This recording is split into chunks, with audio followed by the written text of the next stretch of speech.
What's up, everybody, and welcome to the new studio and my new show, Tatts Funny. Now, Tatts Funny is a show all about tattoos and funny stories. Well, maybe I should say funny stories about tattoos. You know, growing up, I've always been fascinated by body art. Whether it was piercings, henna, or ink tattoos, I've just always had a thing for body art. So I started getting tattoos at a very young age. So as a result, now I've got 1,000 tattoos with 1,000 funny stories behind them. And I thought to myself, I can't be the only one. So I reached out to some of my friends, and that's how the show was born. Let's see who we've got in the studio today.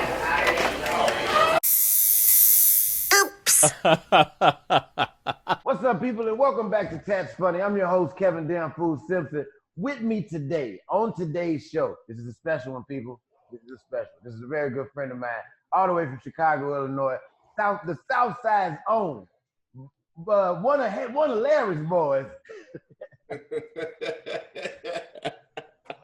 Yeah, ladies and gentlemen, y'all give it up for my man M Dubs in the building today. Woohoo! What's good, fool? What's up with you, brother? Man, pleasure to have you on the show, man. It's been a minute since I've seen you. It's always good to see my friends again. That's the main reason I did this show, because I'm lonely. Came up with this shit because I am lonely. I'm in this motherfucker alone, and I need company. So I was like, what the fuck we gonna talk about? I know, tattoos.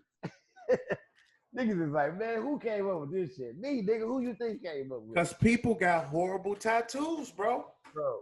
And they keep getting them. They don't stop. One thing that I've noticed on this show is that a lot of people that got terrible tattoos, they don't get them covered up. They just keep getting more tattoos. And you know, you can see the progression on their arm as opposed to God rest his soul.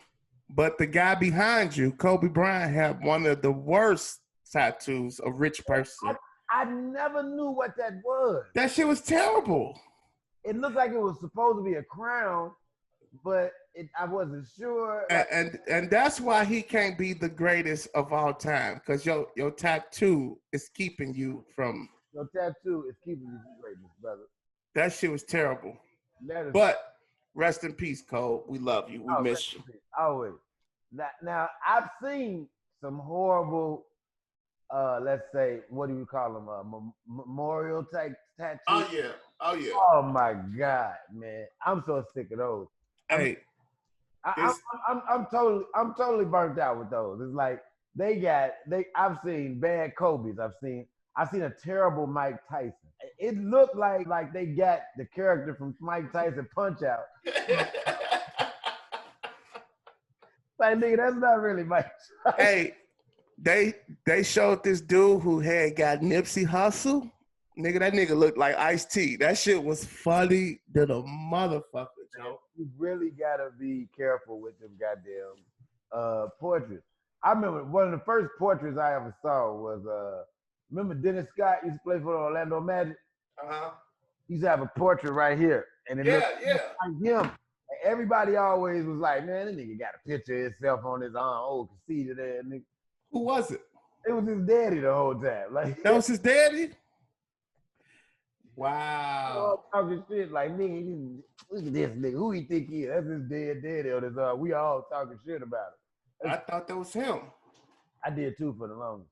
But shit, Doug, we've been knowing each other, what, about 10, 12 years now, huh? About 30, 32 years. It seems like it. I will say this, M Dubs is one nigga who I've been knowing forever, but I do not know where this nigga lives. I've never been to his house. I've never dropped this nigga off. We never stopped by there to grab something. You know why? Because I don't smoke weed. When you don't smoke weed, niggas don't come to your house. They don't pick you up. Nah, hell no. But you always welcome, man. You always welcome to come to the crib. I've always felt welcome. I've never felt like I couldn't come.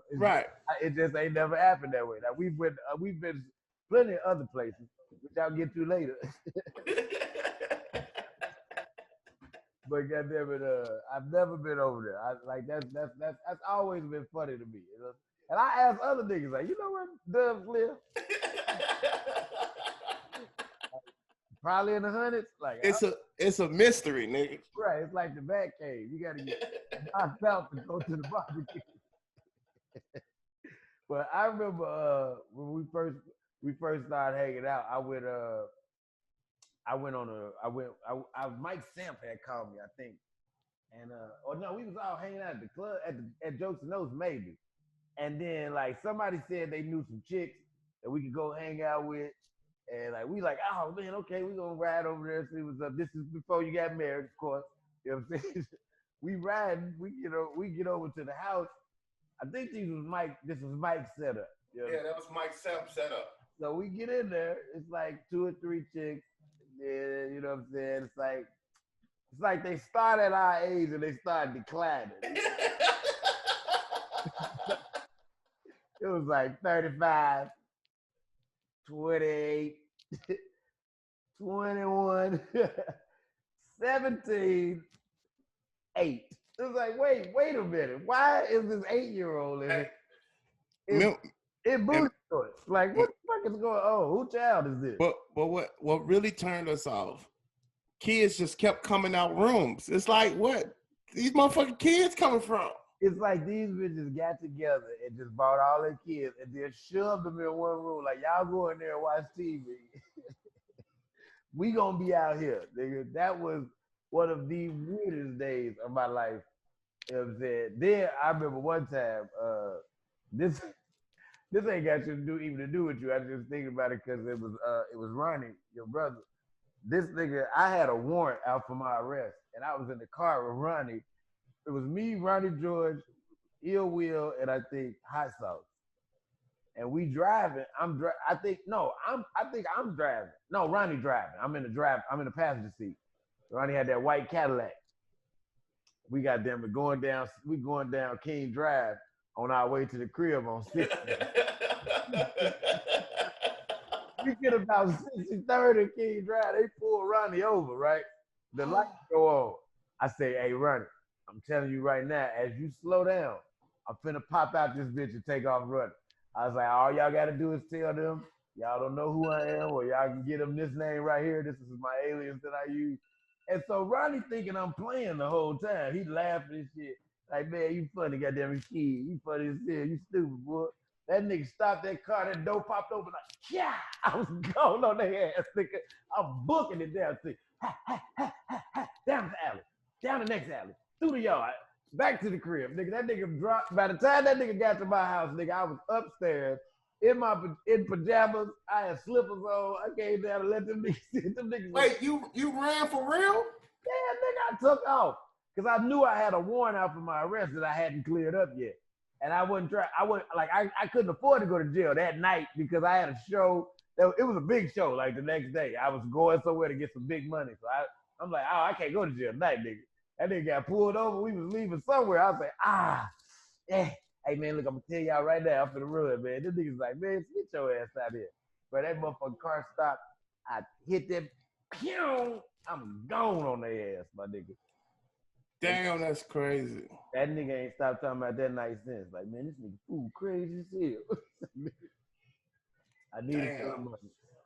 But shit, hey, so tell my people a little bit about yourself. Some of y'all might be familiar with Dubs from the Did You Miss Me podcast, but for those of you who aren't, Dubs, tell them a little bit about yourself. Where you from? Where you originally grew up? What made you get into comedy? I'm from Chicago, born and raised. From the South Side.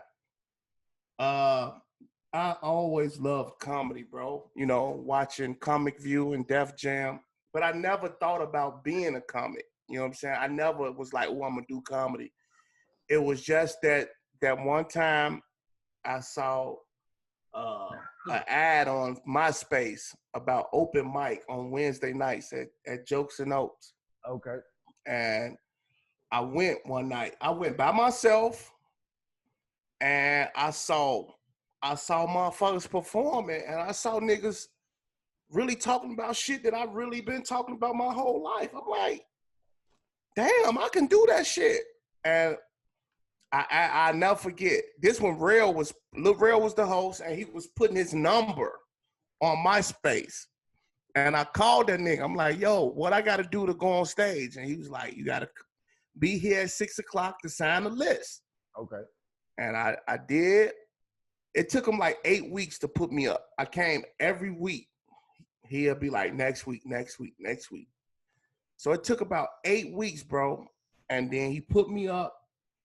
And I got bit by that bug, bro. And it was curtains. It was over with. That feeling, making people laugh, that shit was unreal. Like, it was like, I don't know what the hell that shit was called. I was gone. I wanted to be better. I wanted to be a household name. I wanted to be, you know, one of the niggas that when people saw me, like, yo, that nigga official. Like, yo, he the real deal. And, you know, still pushing that, you know, and now just on a larger level, you know, I want to be like that in every city I go to, in every club I go to, you know, where you, like, we all know comics, and then we all know niggas who really not that funny, but they be still kind of on. But when they see niggas who may not be as famous as them, but when they see that nigga, they be like, oh yeah.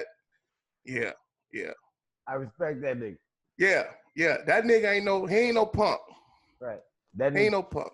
yeah, for sure. I love that. You know what I'm saying? But that time, that was the one time you came out here to LA and I seen you do Dave Hellum spot.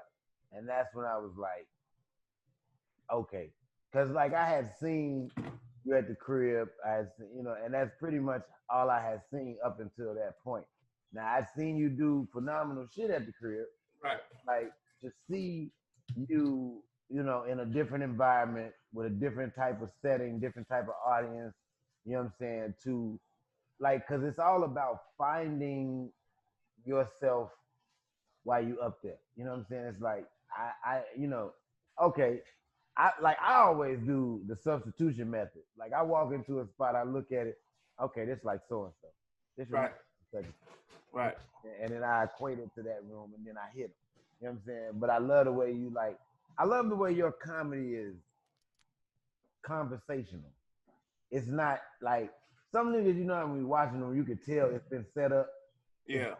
I walked in the bar, right? Right. And guess who I saw? Right. And then they going, they finna do an impression. You know what I'm saying? Right. Or if somebody be like, hey man, how many of y'all got wives out there? Your shit is more like I've always like when I first started comedy, I used to say I was like your favorite cousin. Right. I'm that cousin that you love to see at the family reunion because you know he gonna say some crazy shit while he's telling you a story about the family. Some shit you ain't even know. You like, damn, grandma was a hooker. Hell no. You know what I'm saying? Like, right. But and for you, it's the same shit. It's like you that cool ass uncle. Like the way you even hit the stage, you just come sit down. Like, man, y'all had y'all what's the name? Like, yeah. Well, I went to go get my shit checked out. Yeah. Like, and niggas just be like so drawn in. I'm like, this nigga has mastered like crowd control and fucking like stage presence. Cause you know, yeah. When you from Chicago and everybody be so funny, cause it be a point you think you have to be like Damn Fool or have to be like Lil Real or have to be like Marlon. But after years, you really understand you don't gotta be like none of them niggas. You know what I'm saying? You could be you. You could sit down. You know, I used to think, you know, I had to be like Sam or, you know, have that energy or be like Real. But once you really find yourself and who you are, you can go up right behind a Lil Real and who might tear the hinges off that bitch and still do your shit.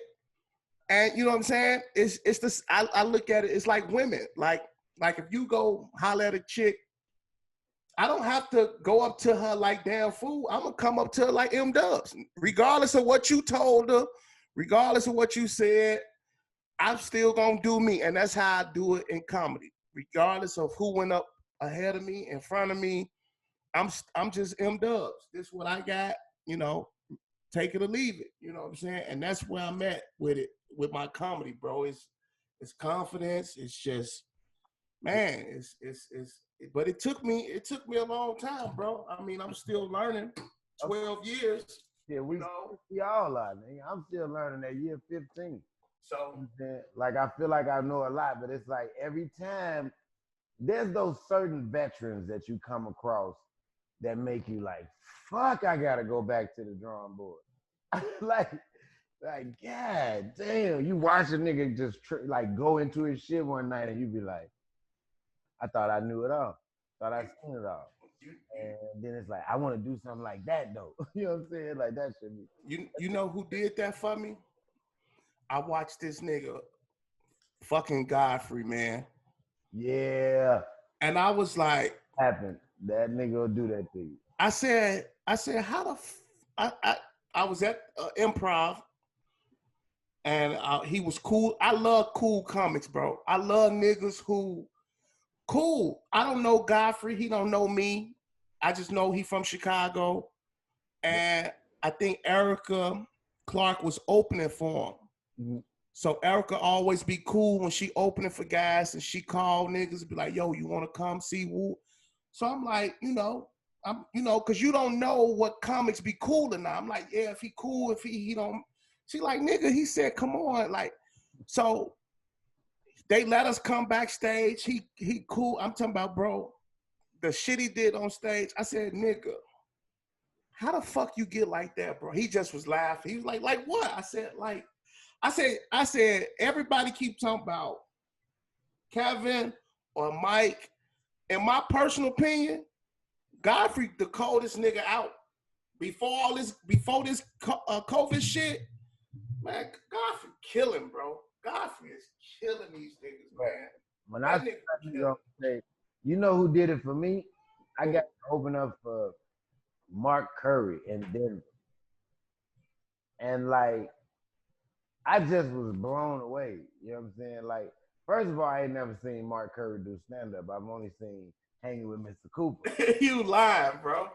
Never seen him do stand-up ever. The nigga used to host Apollo. Bro, I don't remember that shit at all. Mark Curry. But I even kind of, now, not in a disrespectful way, but I kind of went into it like, oh shit, I'm working with another one of those comedian actors. Right. You know what I'm saying? Where it's like, this nigga gonna have a bunch of rules before the show. Hey man, don't talk about women, don't talk about kids, don't talk about black people, don't talk about people. Like, you're like, God damn, you know? Right. Or it was gonna be one of them things where, you know, he was gonna be like not really a comic, so he was gonna be arrogant, or the show was gonna be funny. But none of that. I get there, this nigga cool as hell. Like, he called me in the back, we started talking, kicking it. You know what I'm saying? We talking about comedy, we dropping all kind of jewels and shit. So I go out there, you know what I'm saying?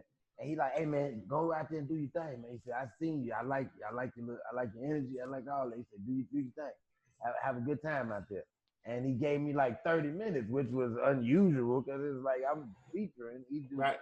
But he's like, you know, I was at set for like 20 for a feature. And then, you know, I was out there and he let me keep going. Like, so I'm, you know, I finish up and then he come on stage, man, and he just reset the whole tone of the show and just laid their ass out. Bam, bam, bam, bam, bam, bam, bam, bam, bam, bam, bam. Like, that nigga took that room and destroyed that motherfucker. And he did the dopest shit I ever saw. You know what I'm saying? And I did steal this, okay? I will say that he did the dopest shit I ever saw, because I do it sometimes myself now. He took each letter of the word improv on the wall and told the audience, yo, yell out a word to go with this letter. Like, nigga be like, igloos. And that nigga would just do a joke on the spot right there about igloos. For real? Each letter all the way from I to through V. So whenever I'm at a club now, I do that with the letters of the name of the club. Like, all right, we gonna go through Chuckles. What y'all wanna do? C. And they be like, talk about shit, niggas with cats. Like, you know what I'm saying? I go through it to a joke. You know what I'm saying? And I use that to test myself to see, you know what I'm saying, how good I am at thinking on my feet with my audience. You know what I'm saying? Like, if I gotta do an hour, I do about 10 minutes of that. For that. Or if I don't do it that way because that's his way, what I'll do is I'll be like, yo, for the next 10 minutes, I'm gonna let y'all just yell out topics and I'll make a joke about it right here on the spot, right now. You know what I'm saying? And like that was always a little exercise I tried. Cause nigga, when I saw him do that shit, bro, I was blown away. And then it was, it's always some hating ass nigga. I'm telling the nigga right, like, then the nigga went through each letter. Motherfucker was like, well, if you think about it, he been doing comedy a long time. Nigga got a joke about everything. Ain't really nothing the nigga can say. And he ain't like, hey man, shut the fuck up, bro. Get your hating ass the fuck out of here. That shit was phenomenal, nigga. Some shit I've never seen before. And I enjoyed the fuck out of it. But Mark Curry a beast, G. man, You seen his spiel with Steve Harvey about saying Steve stole some of his material? Mm-mm. You ain't been seeing that? I saw it on YouTube, but I haven't watched it yet. I'm gonna look at it though. Because if you remember, he was the host of Apollo before Steve Harvey. I think I kind of remember that, but yeah, you was a shorty. You don't remember that? I think I remember him on that show that. Remember when Robert Townsend had a show called Uptown something. Mark Curry, they tell the story. Mark Curry got his show first. Mm-hmm. He got on Apollo, and then like maybe about 4 or 5 months into the Apollo, they called him like, "Yo, we got a sitcom for you." He bounced. He was gone. Hanging with Mr. Cooper was dope. Hanging with Mr. Cooper. And Chris Tucker on there. Yeah, it's a lot of people's on there. Shit crazy, bro. Way before Friday. Yeah. Did you see actually one of Martin's funniest episodes is the one with Mark Curry on there when he played that lawyer. Remember that? And they kept laughing and shit. They couldn't even get through the scene. What show was that when he played the drill sergeant? That was Martin too, wasn't it? Well, he was a drill sergeant. I think that was Mr. Hang with Mr. Cooper. Because he was a music teacher on there. Right, I know what you're talking about. Oh no, he wasn't a music teacher. He was a basketball coach or a gym teacher or some shit. He was a gym teacher or something. But when he was on Martin, he was something when he was a drill sergeant. Yeah, he had the whole suit on and shit. I don't know, but it looked like he was in the classroom, so it might have been an episode of Hanging with Mr. Cooper. Or it would have been some shit like In the House or something. That show with LL something. Okay, yeah, probably. Anyway, but that's neither here nor there. You know what I'm saying?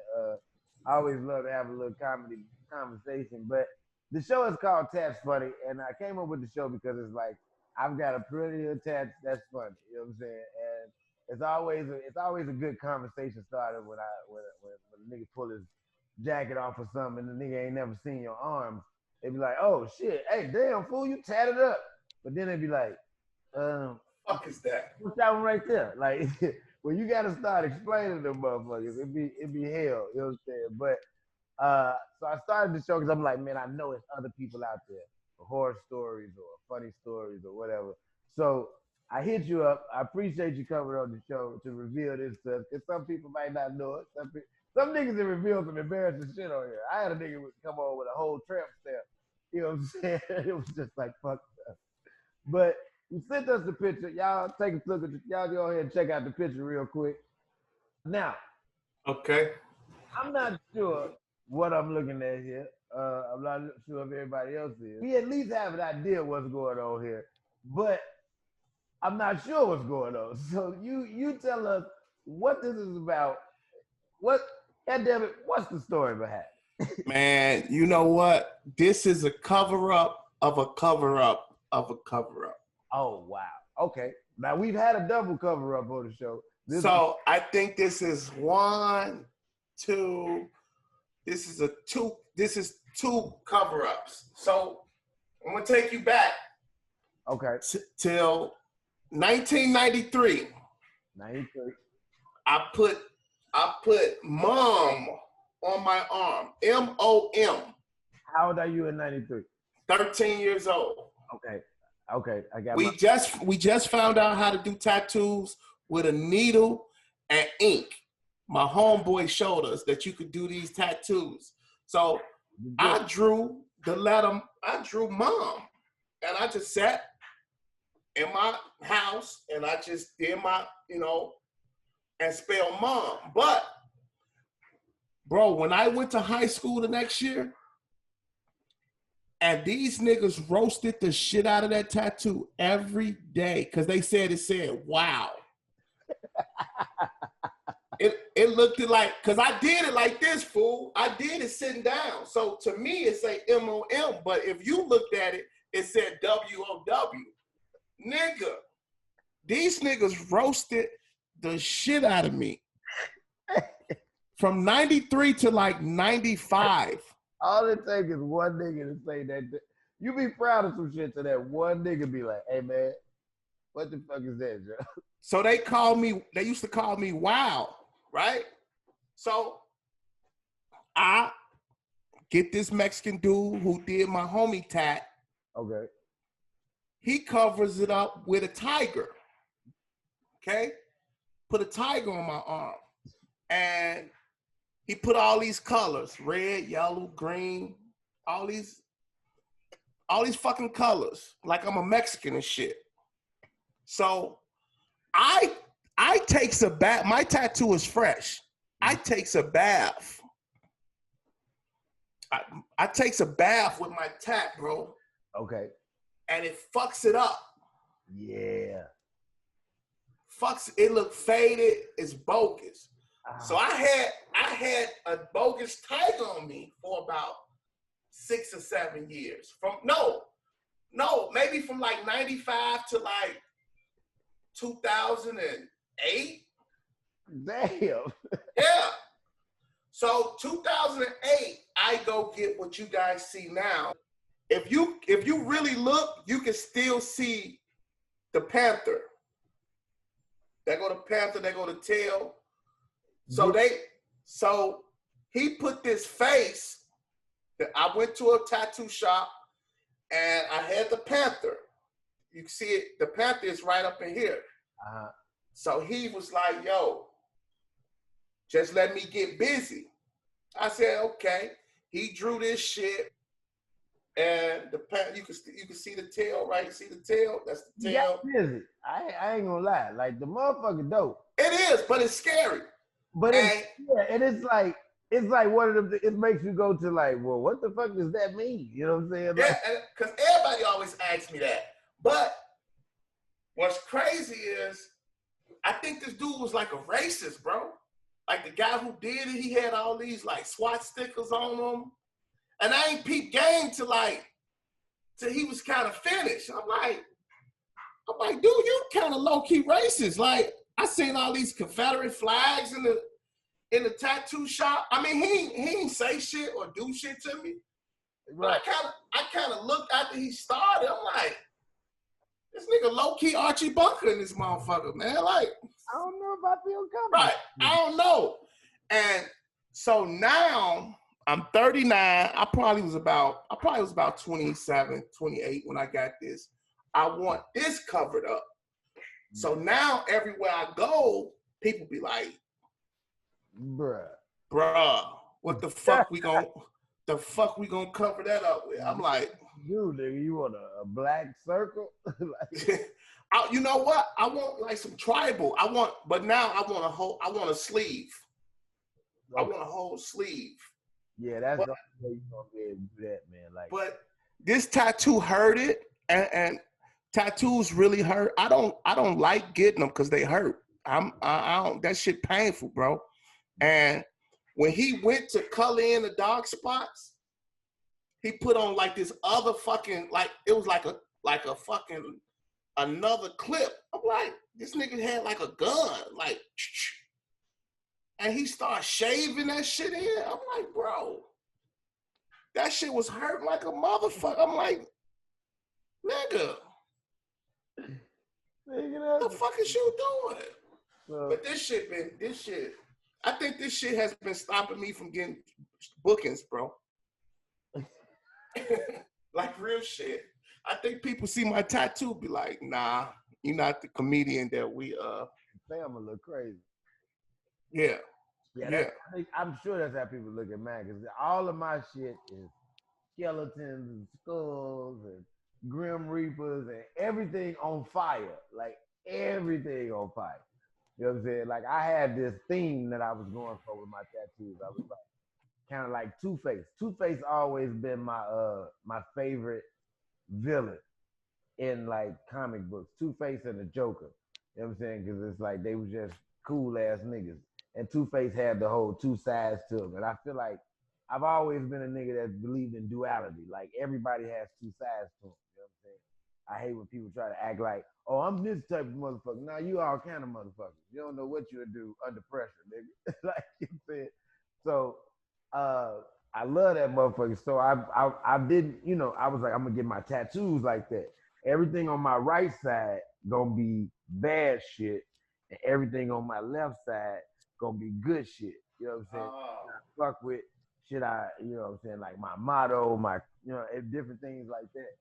And so I got my first like just plain ass tattoo. It says Goodfellas in cursive. That's period. That's it. Like my friends, we had a clique in high school. We called ourselves the Goodfellas. And like we thought we was really into like mob movies and shit like that. So, you know, when the movie Goodfellas came out, we was like, oh man, that's us, we the Goodfellas, blah, blah, blah, let's get the tattoos and shit. So we went and got the tattoos, nigga. We had started out with 12 niggas. This was when we was like 18, 19. By the time we was 21, it was 4 niggas left. You know what I'm saying? Like out of 12. Not dead, you know what I'm saying? Because niggas was like, wasn't fucking with niggas no more. This nigga did some fuck shit, or this nigga over here was, and like it was like, and then that's what I got up under it, the cross that say only the strong survive. So it's, you know, it represents who all of us, like the good fellas, and there's like only the strong survive. It's like only 5 of us, 4 of us left. That's it. Everybody else is like either was on some bullshit or you just lost touch with them and shit. So that was that. I wish my tat had more meaning. It was no thought behind it. It was no meaning. It was just, hey, cover this shit up. Cover this shit up, bro. And he was like, what you want? I'm like, nigga, just do something. He's like, you know, he said, and this what made me get what I got. He said, if you just let me do me, I'll charge you this amount. And I think he charged me like 200. I was like, shit, put what you want. Which was not a good idea. Looking back now. So I got another nigga's idea on my, like, this his whole, you know what I'm saying? This was been in his head. Yeah, this was, I mean, it covered it up. A bitch spitting out a black player. That's what he had in his mind. But I keep saying to myself, I'm gonna get it covered up. Now I know some amazing tattoo artists now. Like I know some dope people who could do some real good shit with it. So I'm gonna get it covered up with something that I want. Yeah. Some. Think about it this time, my nigga. I will. Next time I see you, you gonna look like The Rock. You gonna have a big dumbass Samoan tattoo that go from here all the way over here to your shit. I do like the Rock tattoo. I actually. That shit raw. I love the Rock tattoo. I love 50 Cent. What 50 got on his back. Yeah. Some niggas got some dope shit. Did you see Lonzo Ball tat? Nah. Man, I think he got the coldest tattoo. He got Malcolm X, Martin Luther King, Rosa Parks, like all on his arm. Man, that shit's so cold, bro. Check it out. I gotta check that out. I'm gonna look that shit cold. I'm quick to look up niggas' tattoos to see what they are, what the meaning is behind them. Because it's an artist now. I don't know his name, but the way he doing his tats, it's like revolutionary. Like he making them, they look like paintings or portraits but they real. It's like that shit's so dope. My next tattoo I want one of those tattoos. I seen this dude do it. It's an art where they take a bunch of small pictures and they make a big picture. Like if you look at it from here, you see a big tattoo of a woman Okay. sitting on the floor with a robe on. But when Okay. you look close, it's a bunch of little bitty pictures of women sitting in robes sitting on the floor with a robe on. So it's a bunch of little bitty pictures of the same picture that make up one big picture. That's the exact same picture. That shit is crazy. I saw that shit and I was like, yo, bruh, it's colored and everything. But when you look close, every picture is a little bitty tiny woman sitting on the floor with her clothes on. But when you step back and look at it, it's one big picture of a woman sitting on the floor with a robe on. That shit dope as hell. I got to get me one of those. And What is it called? I have no idea, but I know what I'm gonna do though. I'm gonna do the skyline. I'm gonna do the Chicago skyline, and it's gonna be a bunch of them that make up one big one. You know what I'm saying? Like on my chest. I know exactly how I'm gonna do it. It's gonna be dope though. That's my next shit. You know what I'm saying? Like, So you not done. I'm almost 40, but I'm still not done. Like fuck it. You know what I'm saying? I'm used to talk shit about niggas who started getting tattoos late. Like I know a couple niggas started in their 40s, but it's like, why not? Why not? You know what I'm saying? It's expression, it's body art. Get it done. You know what I'm saying? You open to get some on your face? Nah, hell, that ain't my shit. You know what I'm saying? I might go get something on my neck. I've thought about it. You know what I'm saying? Like I kind of want the Decepticon symbol on my neck. You know what I'm saying? From Transformers. But that's about all I ever thought about as far as like going outside of the areas you can't and I can cover up. Like everything on my arms, I can put a shirt on, long sleeve shirt on. My chest, same thing. So that's why I ain't went like to the neck, the face, or the hands. But I might do my hands before I do my neck. You know what I'm saying? Like I'm not sure. Because even with my neck, I can still like button my shit all the way up if I need to put a towel. Well, fucking turtleneck, nigga. Once you go to your hands, it's like you have decided you will do anything else. Hey, you don't want a regular job. You an entertainer from that point on. Once you start doing that shit. So I ain't decided yet, but I probably will. Before we get out of here, man, one thing I like to do on the show: top 5 tattoos you hate seeing on other people, male or female. Those prayer hands. Praying hands. I got a lot of those. Though that cross with the lazy Jesus on it, he ain't even nailed up there right. He just hunched over. He's draping. It's like the Chinese tattoos that you don't know what it means. Yeah. You just got some Chinese letters. A bogus Bible scripture, you know, that it be in cursive or whatever. What else I hate seeing on people? That nigga said bogus Bible scripture. Yeah, people have bogus ass Bible scriptures, bro.